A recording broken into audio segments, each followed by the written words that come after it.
Police কেবল আইন শৃঙ্খলা রক্ষার মধ্যে সীমাবদ্ধ থাকে না, যে কোনো ধরনের প্রাকৃতিক দুর্যোগ সহ নানান প্রয়োজনে জনগণের জন্য মানবিক কাজ করে থাকে পুলিশ, বললেন বাংলাদেশের রাজধানী ঢাকার ডিএমপি কমিশনার হাবিবুর রহমান।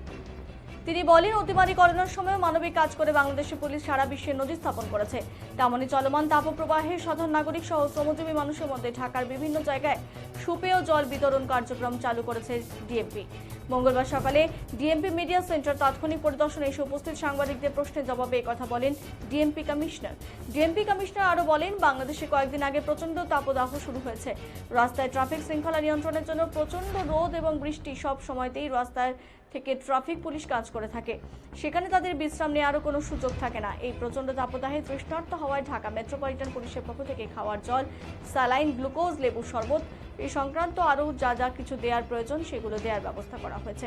পাশাপাশি ঢাকা মেট্রোপলিটন পুলিশের পক্ষ থেকে 50টি থানায় বিভিন্ন বাজার, বাস স্টপেজ, মার্কেট, জনবহুল স্থানগুলোতেও যেখানে শ্রমজীবী মানুষ জল খাওয়ার ব্যবস্থা করতে পারে না, তাদের জন্য জল খাওয়া এবং সরবরাহ করার ব্যবস্থা করা হয়েছে।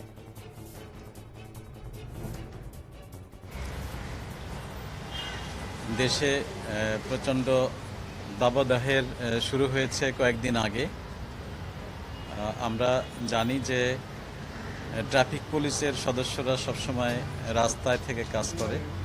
প্রচণ্ড রোদ এবং বৃষ্টি সবসময় তাদেরকে কাজ করতে হয় রাস্তার ট্রাফিক শৃঙ্খলা নিয়ন্ত্রণের জন্য।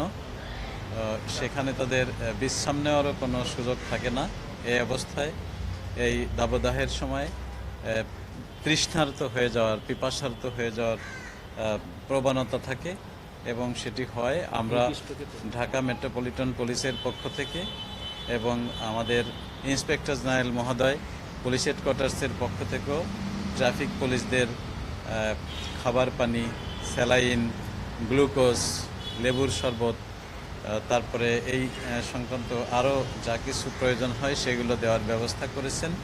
আমরা পাশাপাশি ঢাকা মেট্রোপলিটন পুলিশের পক্ষ থেকে আমাদের 50টি থানায় বিভিন্ন জনবহুল স্থানগুলোতে, বাজার, বাস স্টপেজ, মার্কেট, এই সমস্ত জায়গায় শ্রমজীবী মানুষ, নিম্নবিত্ত আয়ের মানুষ যারা নিজেরা রাস্তাঘাটে পানি খাওয়ার ব্যবস্থা করতে পারে না, অর্থাৎ কিনে খেতে পারে না, তাদের জন্য